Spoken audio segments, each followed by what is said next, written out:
नमस्कार। पहले खबर है मुंबई से, जहां आर्यन खान की रिहाई का इंतजार कल तक बढ़ गया है। आज तय समय तक आर्थर रोड जेल की जमानत पेटी तक रिहाई ऑर्डर नहीं पहुंचे, तो अब कल सुबह करीब 10 बजे तक रिहा होने की संभावना है। बहरहाल शाहरुख खान के घर मन्नत का सजना शुरू हो गया है। दीपावली की लाइटें लग रही हैं। करीब 3 हफ्तों से जेल में रहने के बाद कल के दिन बेल पर रिहाई होगी। कोर्ट में आर्यन खान की जमानत अभिनेत्री जूही चावला ने दी। जमानत देने के बाद उन्होंने कहा है कि इससे ज्यादा खुशी की बात और क्या हो सकती है कि बच्चा घर आ जाएगा। बस अब बच्चा घर आ जाएगा। बिल्कुल।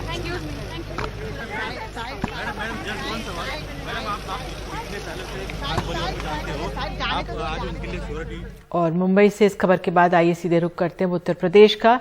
यूपी के सरकारी स्कूलों में मिड डे मील बनाने वाले करीब 4 लाख रसोइयों को 8 महीने से पैसे नहीं मिले हैं। ऐसे में कई जगह वे सड़कों पर उतर आए हैं। इस काम के लिए इन्हें सिर्फ 1500 रुपए महीना मानदेय मिलता है। दिवाली और छठ के त्योहार के मौके पर भी नहीं मिलने से ये लोग परेशान हैं। क्या सितम है कि जो दूसरों को पका के खिलाती हैं वे आज खुद भूखी हैं। भूख इन्हें सड़कों पे लाई है, भूख ही इनसे नारे लगवाती है। ये कोई नेता नहीं है, गांव की आम गरीब महिलाएं हैं। मजबूरी इन्हें सड़कों पे लाई है। 8 महीना हो गया, हमारी रसोइया का अभी तक मानदेय नहीं आया है। सरकार को ये सोचना चाहिए कि मानदेय हम दें। 50 रुपया क्या है, कुछ नहीं है। उनको सुनाई नहीं दे रहा है, पर सुनना पड़ेगा, नहीं तो इसका बहुत बुरा परिणाम हम लोग करेंगे। सरकारी स्कूलों में बच्चों का मिड डे मील बनाने के लिए रसोइयां रखी जाती हैं।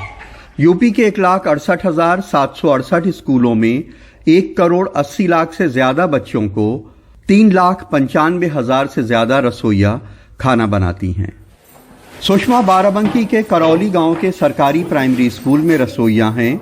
बीकॉम करने के बाद कोई काम नहीं मिला तो रसोइया बन गई। सुबह 9 बजे स्कूल आती हैं, 3 बजे जाती हैं। 7 घंटे का मेहनताना सिर्फ 50 रुपए रोज है। माँ गुजर गई है, पिता बीमार रहते हैं, 5 छोटे भाई बहन हैं। उनकी तकलीफ सिर्फ वही समझ सकती हैं। 6 लोगों का सर परिवार है सर, बहुत ज़्यादा दिक्कत होती है सर। 1500 में कुछ हो नहीं पाता है सर। 1000 रुपये का तो सिलेंडर है सर, बाकी बचे 500, तो सर 500 में क्या खरीदे। तेल भी इतना महंगा है, चावल आटा महंगा है सर। हम लोगों की ज़रूरतें पूरी नहीं हो पाती हैं। खर्चा कैसे चलता है? उधार सर उधार लेते हैं, और उधार सर मिलता भी नहीं है, क्योंकि 8-9 महीने में हम लोगों की सैलरी आती है, तो इतने दिन के लिए उधार कोई नहीं देता है। एक ऐसे दौर में जब एक मजदूर को भी 350-400 रुपए रोज मजदूरी मिलती हो, इन्हें सिर्फ 50 रुपए मिलते हैं। वो भी 8-8 महीने तक पैसा नहीं मिलना, कहाँ का इंसाफ हो सकता है। काली देवी सोनभद्र जिले में बिहार बॉर्डर पे दुद्धी प्राइमरी स्कूल में रसोइयां हैं। ये कितनी गरीब होंगी कि 50 रुपए रोज की मजदूरी पे सालों से काम कर रही हैं। इनका 21 साल का बेटा विकलांग है, काम नहीं कर सकता। मिड डे मील बच्चों से बच जाता है तो उसे खिलाने ले जाती हैं। 5-6 महीना से नहीं मिला है, और हमारे बच्चे लोग, हमारा लड़का है तो विकलांग है, 30 बरस के है, आज 6 साल से विकलांग है। वही अपना कैसू मांग जात के काम चलाते हैं। यहाँ से बनावल चावल ले जाते हैं तो खिलाते हैं उन लोग के। सविता सहारनपुर के गागल हेड़ी प्राइमरी स्कूल में रसोइयां हैं। वो अपना काम तो वक्त से करती हैं, लेकिन उनको पैसे वक्त पे नहीं मिलते। परेशान हैं कि बिना पैसे त्योहार कैसे मनाएंगी।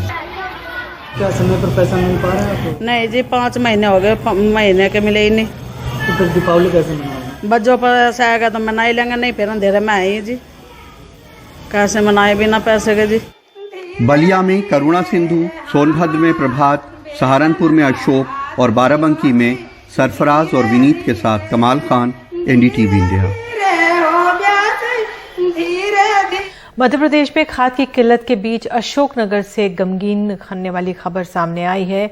पिपरोली गांव में एक किसान ने जहर खाकर जान दे दी। घर वालों के मुताबिक वो कई दिनों से खाद के लिए परेशान हो रहे थे।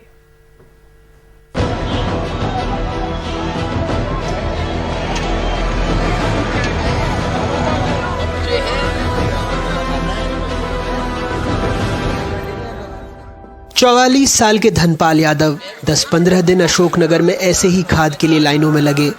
परिवार कहता है खाद के साथ परिवार के लिए 2 रोटी कमाने की उम्मीद टूट गई, इसलिए उन्होंने जहर खाकर जान दे दी। अभी 5-6 रोज 7-8 दिन होगा, उसके पहले से ही चल रहे हैं और लाइन में लग के खाद नहीं मिला तो उन्होंने जमीन में डली है, तो उस चक्कर में वो पॉइजन खा लिया, जहर खा लिया। परेशान होकर धनपाल यादव ने सल्फास खा लिया था। परिजन ईसागढ़ सामुदायिक स्वास्थ्य केंद्र लेकर पहुंचे। वहां से जिला अस्पताल रेफर किया गया, जहां डॉक्टरों ने उन्हें मृत घोषित कर दिया। कृषि विभाग खाद की किल्लत दूर नहीं कर पाया, लेकिन कैमरे पर नेता अधिकारियों के सारे प्रोटोकॉल निभा रहा है। ये भी बता रहा है कि मौत की कोई जानकारी नहीं है। माननीय मंत्री जी, माननीय विधायक जी, माननीय सिंधिया जी और माननीय जिले की कलेक्टर महोदय इस प्रयास में लगे हुए हैं। सभी किसान भाइयों के हम लोग साथ में हैं। कल ही ईसागढ़ क्षेत्र के किसान ने खाद न मिलने के कारण आत्महत्या की है, इस बारे में आप क्या कहेंगे? इस संबंध में विभाग को कोई भी जानकारी संज्ञान में नहीं। अगर ऐसा आपके संज्ञान में आता है तब आप विभाग का क्या कदम होगा? यदि ऐसा कोई प्रकरण संज्ञान में आता है तो हम नियमानुसार इसके संबंध में कार्रवाई करेंगे। सरकार विकल्पों पर जोर दे रही है, लेकिन ये नहीं समझ रही है कि यूरिया बढ़त के लिए लगेगी। डीएपी और सुपर फॉस्फेट में फॉस्फेट का अनुपात किसान की जरूरत में नाकाफी रहेगा, इसलिए वो परेशान है। 30 से ज्यादा जिलों में फौरन खाद की जरूरत है। 30 से ज्यादा दिनों से मुख्यमंत्री, कृषि मंत्री सहित कैबिनेट के 12 मंत्री और 40 से ज्यादा विधायक उपचुनाव में लगे रहे। सरकार किसानों से बार बार धैर्य रखने की बात कहती है, ये जानते हुए भी कि 14 नवंबर तक ही रबी की सीजन में बुआई की तारीख है। अशोकनगर से स्वदेश और भोपाल से कैमरा पर्सन रिजवान खान के साथ अनुराग द्वारी, एनडीटीवी इंडिया।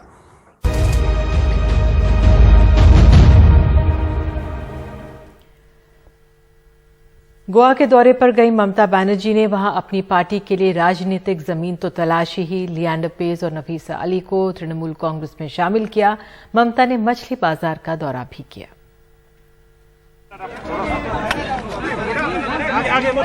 ममता बनर्जी गोवा आईं और आते ही मछली बाजार गईं और 2 किलो गोवा की मशहूर किंगफिश खरीदी।